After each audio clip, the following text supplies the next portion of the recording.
BC కులగణన, BC రిజర్వేషన్ల అంశాలపై బీసీ నాయకులతో ముఖ్యమంత్రి రేవంత్ రెడ్డి సమావేశం ప్రారంభమైంది.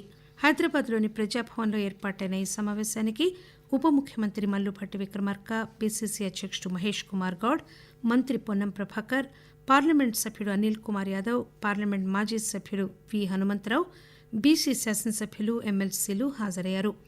రాష్టంలో చేపట్టిన కులగణన, బీసీలకు 42% రిజర్వేషన్ల అంశం సంబంధిత విషయాలపై ఈ సమావేశం చర్చిస్తోంది. సమావేశ నిర్ణయాలు వెలువడవలసి ఉంది.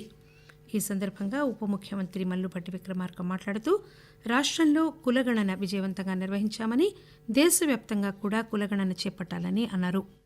ఈ దేశంలో ఇంతవరకు ఎక్కడా సైంటిఫిక్ సర్వే చేసి ఇది లెక్క అని చెప్పినటువంటి అధికారికమైన లెక్క లేదు. అధికారికమైన లెక్కే లేనప్పుడు మీరు దేంతో పోల్చడానికి కూడా లేదు. 2011 సెన్సెస్ లో కేవలం ఎస్సీ ఎస్టీల జనాభా, మైనార్టీల జనాభా ఉంటుంది, లేకపోతే మొత్తం పాపులేషన్ లెక్క ఉంటుంది తప్ప బీసీలకు సంబంధించిన సమాచారం ఆ సెన్సెస్ లో ఉండదు.